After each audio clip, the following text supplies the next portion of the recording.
Sir मेरा सबसे पहला सवाल आपसे ये है कि ये पूरे बजट को आप आम आदमी की नज़र से किस तरीके से देखेंगे, क्योंकि जनता जो है आपको चुन के लाती है, तो जनता को किस तरीके का फायदा जो है इस बजट से देखने को मिलेगा? मैडम, जनता के लिए लगता है घर रहने के लिए जी। आवास लगता है, जी। आवास के लिए सुविधा इधर है। जी। जनता के लगता है ट्रांसपोर्ट, जी। ट्रांसपोर्ट के लिए जी। सुविधा इसमें है।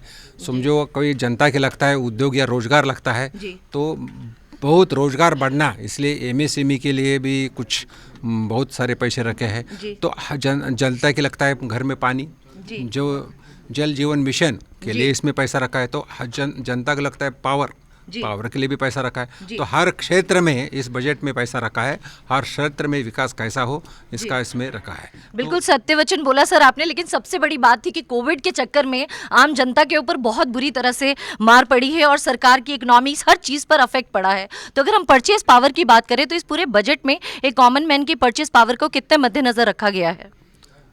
मैडम, परचेस पावर का अगर आप देखें तो अभी इकोनॉमी जैसी लास्ट ईयर अगर कंपेयर करें समझो, तो लास्ट ईयर से इकोनॉमी बढ़ रही है। जी। सो उद्योग धंधे जो बंद थे वो चालू हो रहे हैं। जी। समझो पर्यटन बंद था वो भी चालू हो रहा है। जी। इसीलिए परचेस पावर भी अभी बढ़ रही है। जी। परचेस पावर भी बढ़ रही है, उद्योग धंधे बढ़ रहे जी। हैं, इसलिए और कॉमन आदमी का सेंटर पॉइंट रखते हुए ये बजट किया है। तो मुझे पूरी उम्मीद है कि सब लोगों को इसका फायदा होगा। एक सबसे बढ़िया फैसला लिया गया है मेक इन इंडिया के तहत 60 लाख नौकरी, उसका रोड मैप क्या है?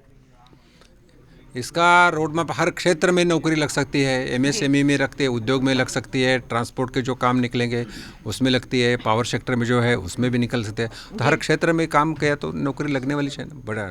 एक सबसे अहम बात क्रिप्टो करेंसी, सभी लोग उस बात का जिक्र भी कर रहे हैं। डिजिटल करेंसी लॉन्च की गई है और जिस हिसाब से cyber frauds and crypto currency fraud भी बढ़ रहे हैं, तो इन सारी चीज़ों को किस तरीके से सरकार लेती है? इस क्रिप्टो करेंसी को क्रिप्टो करेंसी बोल के लिया नहीं, क्रिप्टो का एसेट बोल के समझ गया है। और एसेट को लगाए वाला टैक्स इनकम टैक्स है, और ये 30% लगाने का सरकार ने डिसीजन ले चुका है।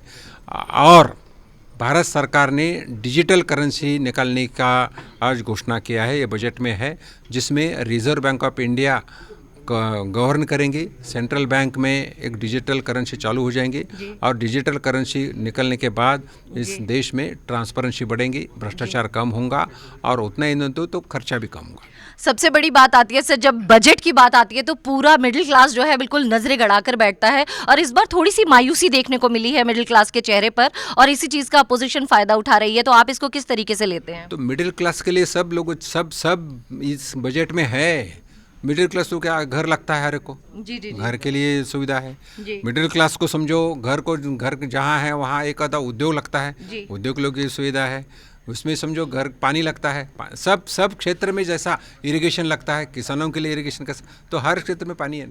सर पैसा भी लगता है, और आपको पता है कि नौकरियां बिल्कुल घट गई हैं और लोगों ने काफी मार कोशिश कर रहे हैं हम लोग नौकरियां। तो एक लास्ट सवाल मेरा ये रहेगा, आपको क्या लगता है सर कि इस बजट का क्या चुनाव पर बहुत भारी असर पड़ने वाला है? चुनाव का सामने हुए बजट रखा ही नहीं है, सर्वसामान्य लोगों का सुविधा कैसी मिले ये करके बजट रखे वाला है। तो इनका दावा और वादा है कि आम जनता का भी ख्याल रखा गया है, लेकिन इसमें मायूसी जो है वो भी देखने को मिली है। अब देखने की वाली बात है कि दावे और वादे तो तमाम कर दिए गए हैं, इम्प्लीमेंटेशन और एग्जीक्यूशन कब तक होता है। इस वक्त मेरे साथ है MOS finance doctor Bhagwat. Mitali Chandola, Sahara Samay, Delhi.